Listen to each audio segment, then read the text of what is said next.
Makanya nak cinta yo ojo temen-temen, benci ojo temen-temen. Enak ono dalil sing apa bersaudara itu apa yang sedang-sedang saja.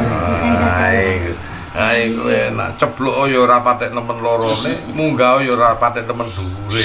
Ngene. Yang sedang-sedang saja itu. Wonten lagune ngoten lho. Wonten. Tapi ojo kaya apa Kristi. Ayo jatuh bangun no. Ndak kelakon. Tiba tangi gitu. Tiba tangi. Lah iya. Nah, kuwi. Sing keterangan ya. Lockdown. Iku ilmu duduk.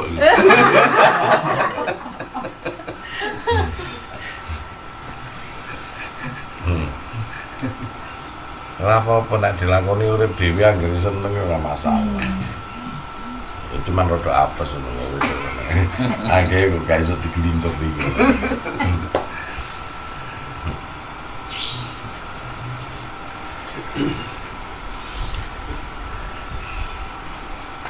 Tadi nggak pernah ada konteks begitu. Kita ini hidup ini mau mengarah kepada suatu kehancuran tua dan kematian. Tidak akan mungkin mudah. Maka kalau ada suatu masalah, ingat itu. Semakin lama kita semakin tua, semakin sempurnakan jiwa kita, hidup kita. Jangan kita kejebak dengan konsep waktu yang memang Allah sudah menunjukkan wal asri innal insana lafi khusr, demi waktu manusia itu diciptakan dalam bentuk ubi. Kita jangan sampai terjebak dengan konsep itu ya. Memang itu Allah mengingatkan kepada kita, tapi tetap kita berjuang untuk baik cara berakhlak, berilmu, itu aja, cinta kasih. Karena kita sendiri pertahankan ya. Saya belajar begitu itu dari bapak ibu. Bapak ibu itu rukun sampai tuanya boncengan sampai kesasar. Loh, padahal sering kesini jangan kesasar. Loh, fokus lali sampai pikun. Nah, ya apa sih sampai kesasar. Ibuku yo sering kesini tapi gak dong-dong ibu. Loh, enak tua. Lu mau lewat di bangun nyeneni bapak kesasar, ibu dewe nak diculno gak rundalan. Padahal puluhan kali naik sepeda motor itu ya, indah orang tua saya itu. Sampai tuanya dia bisa boncengan begitu ya. Kalau naik mobil ya bareng gitu sampai meninggal dipisahkan oleh maut. Nah itu kadang anak-anaknya kadang beruntung ya begitu tuh. Nah, anaknya kadang-kadang itu. Tapi kita pernah melihat kebahagiaannya orang-orang tua kita itu yang perlu kita contoh. Kadang-kadang boleh kita bercita-cita untuk ke sana. Itu dan itu wajib. Hukumnya itu. Karena itu juga ayat, Pak.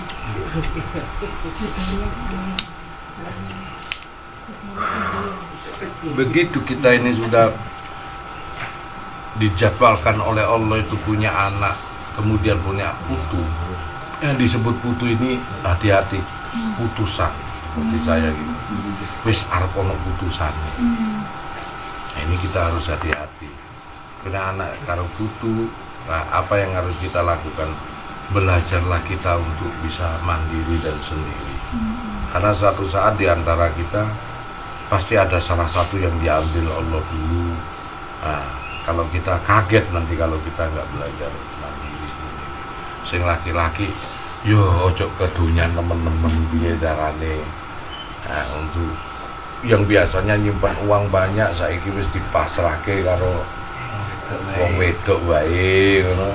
Sing wong wedok yo ojo semena-mena. Kan gitu ya. Aja semena-mena nak suami lagi belum bisa gitu. Ayo ditolong lah. Umpama salawase urip iku gak ono enake. Kan dilakoni salawase urip ini. Sesuk bakal enak. Syukur nek ana enake aja sampai lali lah ngono lah. Aja sampai lali karo pasangane mbiyen sing kaya apa. Dadi fitrahnya itu kembali kepada jiwa kita masing-masing.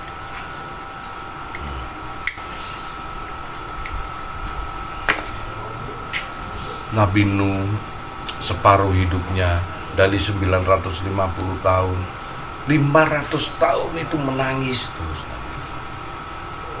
Coba bayangkan, menolong istrinya dengan anaknya kan itu dengan 2 tangan tak mampu Nabi Nuh lepas. Jadi separuh hidupnya menangis terus. Sampai makamnya pun beliau menangis, beruraian air mata itu jasadnya, meninggalnya itu. Kalau tahu ilmu tawajudnya, bagaimana menumbalkan kebahagiaan hanya karena untuk merabuk cucu-cucunya, penerus. Harus dengan pengorbanan hatinya Nabi Nuh. Sampai keturunannya ini baik kita ini. Kita ini keturunan lanjutan dari Nabi Nuh. Keturunan Nabi Adam dibantai habis hanya 8 keturunan termasuk Nabi Nuh. Dan dilanjutkan sampai ke kita ini. Itu bapak leluhur kita juga Nabi Nuh. Nangis. Bagaimana dia menumbalkan ini anak dan istrinya hanya karena untuk keturunan-keturunannya yang soleh sekarang. Itulah beliau.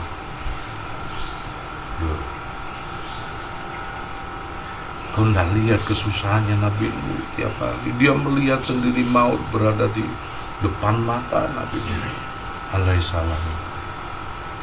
Bapak Nuh itu bapak yang mulia. Dia bikin kapal yang bahtera yang sedemikian hebat hanya karena untuk menyelamatkan seluruh makhluk, memberikan sisa, dan dia diberitahu akan kelak terjadi seperti ini. Bayangkan kalau kita diberitahu waktu itu dianggap gendeng, laupo ngono gawe perahu wong ado teko omahe paciran ngono. Mbah Nuh Paciran. Kayu jatine nang mriku. Kayu jatine dengan kono.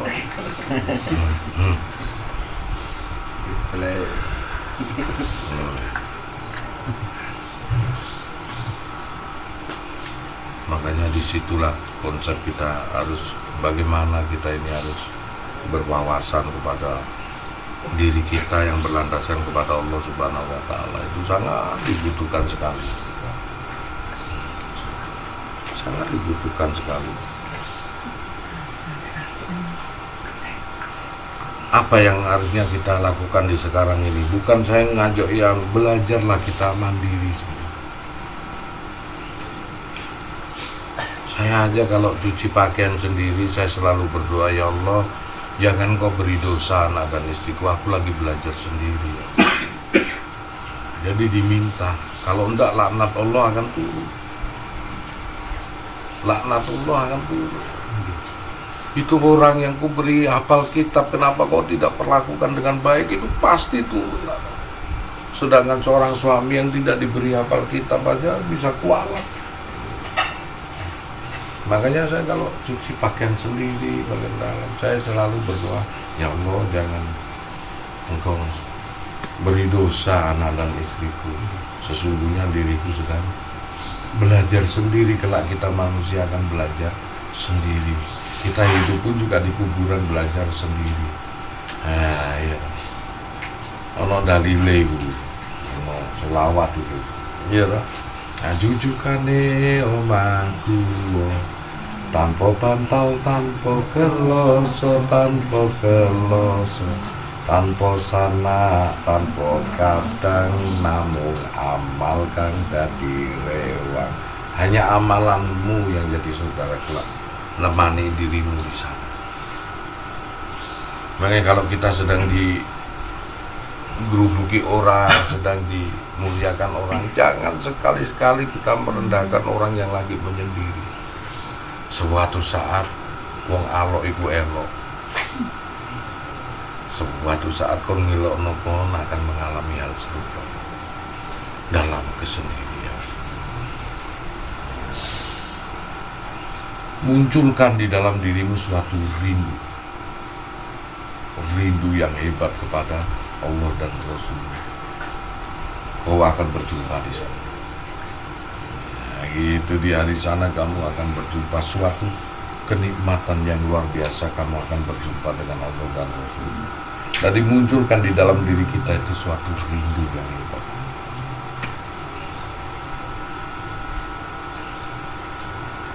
Berat di dunia ini, gak ada yang ringan. Kaya pun kita diuji, miskin pun kita diuji. Belum bisa dikatakan iman seorang yang kaya kalau belum diuji jatuh dia masih tetap beriman. Belum bisa dikatakan iman seorang yang miskin kalau dia diuji suatu kemampuan lebih, dia masih tetap imannya bahkan tingkat kualitasnya. Umumnya orang berubah.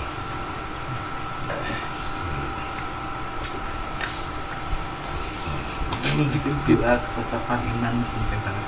Iya, iman itu biarpun doa seperti apapun tergantung dirimu kok mengendalikan.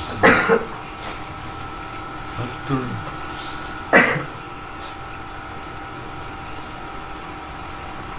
Guski kalau nanggunin dia masih dibungkus gimana? Kalau ada orang nawarin apa mesti tak beli. Meskipun kadang-kadang buat apa? Tahu tuku kuaci lo kayak main kuaci ya.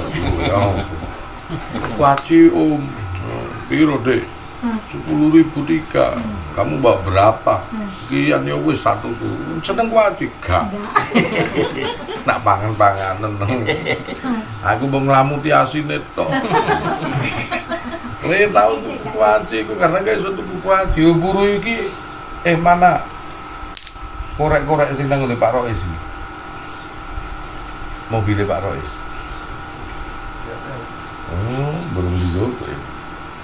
Oh, buru iki aku tuku korek samono ngene bodol korek. Rong dos. Piro deh? 200 100. Garek piro? Loro tak tuku rong dos iku nang Pak. Mau digawe mudun apa gak? Wah, tak sedekahi korek kon. Wah, korek ngene iki lho, iki korek. Oh. Korek jes iki. Wah, korek. Lali gak digawe. Tadi ono nang lu gudang bungkul ya kira-kira kemana itu? Ono jualan korek sakno rek. Mari ngono tak tuku piro regane yo larang yo 200.000. Siji 5.000. Ndang isine waking ning sak kotak. Gorong po ngono. Piro 200 malah tak tuku 400 lah. Yo tak jangkepi 500 mulai deh. Aku sing senep. Korek keo brek. Dijupui ambek mau ngamen-ngamen jukun. Lah mau ki apa ngene. Dikei ngono ya wis isone gitu ya wis gitu aja. Kalau kita mampu ya kenapa tidak? Kita mampu apa wis. Putih korek dodol kuaci arek cilik-cilik. Om, kuaci kudu pun om lho. Ini meneh. 10.000 tiga om. Iki lho garek 10 om. Ya wis dokon kene serengane seneng kuaci, gak aku mung asine tok. Mangan kuaci gak iso gak telaten aku. Lah apa kok dituku kabeh ngono? Hah, garek dituku ae bingung. Jarno ae po. Ayo. Wis engko rokoke ndang ngene ana sing nawari SPG rokok meneh. Ya kate go meneh. Oh, dituku loro-loro ae duwe dhuwit ya. Ya, apa regane lho mek 12.000 lho sing nyedot lho sapa, Mbak. Ya wis tak kekno tukang parkir iku. Wis apa iku to? Jarene ya makane iku nak tuku bakso nang kono iku iso regane 500.000. Bakso larang iku apa aku reke. Nah, terus iki rokoke ya kuacine. Salah iki. Ya ngopi ku suruh larang nang kono. Kan nang rumah makan regane sakmono. Ngono wis gak ono sing tawa. Lah kene ono sing tawa ngono jepet tuku. Oh, iki niku ono wong dodol jepet arek cilik-cilik iku. Oh, kapur barus. Sak karepmu Dik sing ndi. Ya tak kei 100 ngono. Wah, dek nak dikei toko sakano disedekahi gak bungae koyo nek payu gak. Iya, Pak. Iya. Ngono ya, awake iki wis sembuh. Ya pancet ae ngono, jarno Wis anjene koyo ngono. Wis modele, Mbah, iku nek gulene iku tak tuku kabeh iku piro kabeh. Sampeyan mikul gule iku. Wong kula niki pokoke nganu Pak, iku sampe sing gule dipikul iku gule kacang ijo. Iku pokoke sak modale kabeh nak babi ku 600.000 ku 700. Mangan. Dadi tukang parkir lak kon mangan kabeh lak kon mangan. Wis iku wis sedekah kon mangan. Benjeke cek entek rek, engko nak mikul iku cek gak kabotan aku ngono. Entek terus warga sing bungkusen, engko nak mikul cek gak kabotan iku sakno. Ya nek sedekah iku sekali-sekali ngono.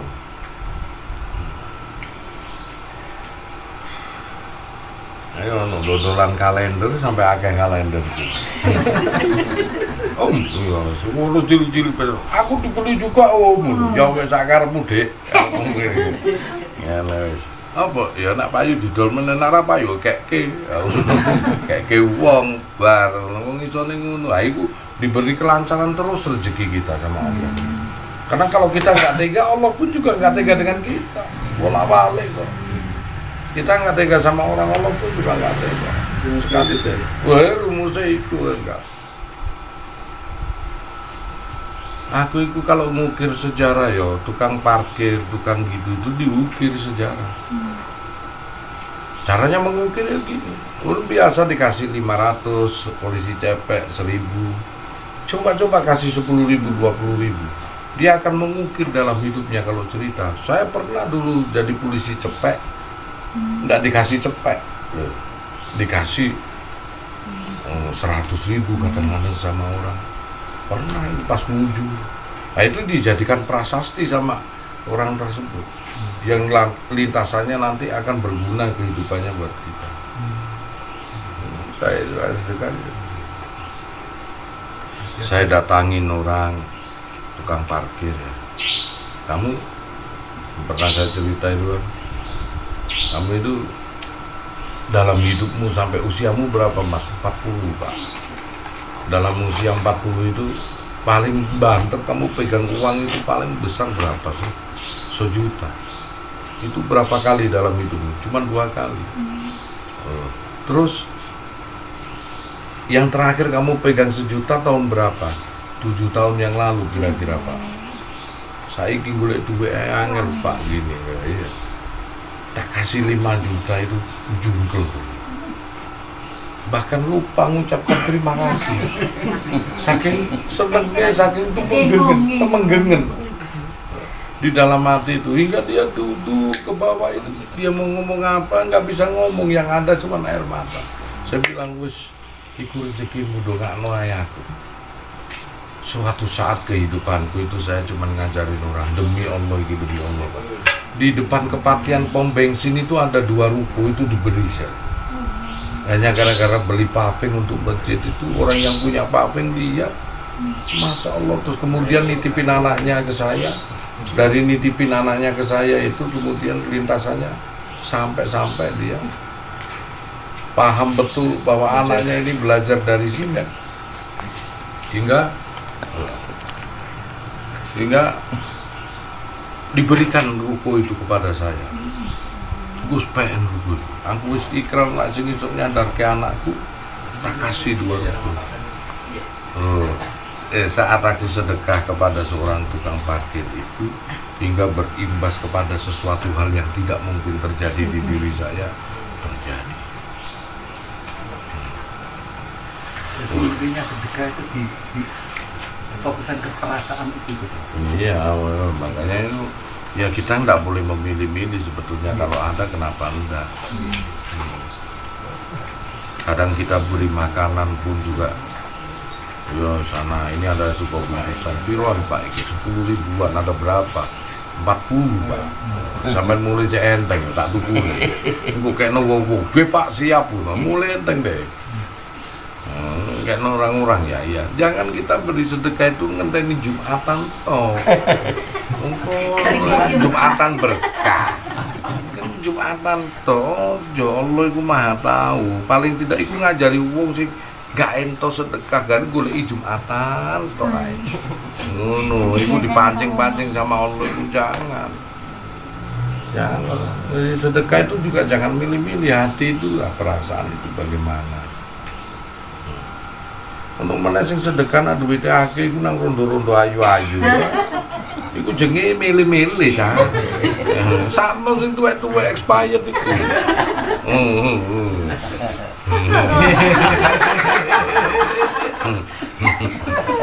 Iya, Pak, ya.